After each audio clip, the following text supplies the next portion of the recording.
Now that we've captured the handshake from our target access point and we have a word list ready to use, we can use aircrack-ng to crack or determine the key for the target access point.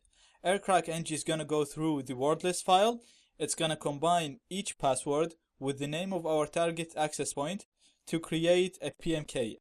The PMK is created using a certain algorithm called the PBKDF2. So it's not like just combining the password and the ESS ID. It's encrypting them in a certain way. And then it's going to compare the PMK to the handshake. If the PMK was valid, then the password that was used is the password for the target access point. If it wasn't valid, then aircrack-ng is just going to try the next password. So again, aircrack-ng is going to go through the list. It's going to combine each password in the list with the name of the target access point to create a PMK. The PMK is compared with the handshake. If the PMK is valid, then that password is the password for the target access point. If it's not, then it's just going to try the next password. All this is going to be done using aircrack-ng. Let's see how we do it.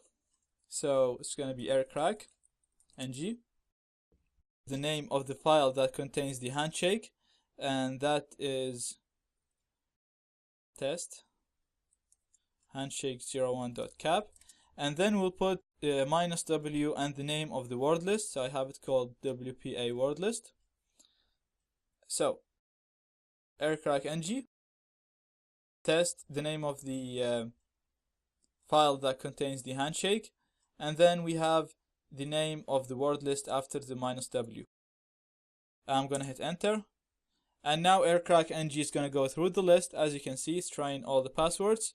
It's going to combine each password with the name of the target access point to create a PMK, and then compare the PMK to the handshake. If the PMK is valid, then the password that was used to create the PMK is the password for the target access point. If the PMK is not, then it's just going to try the next password.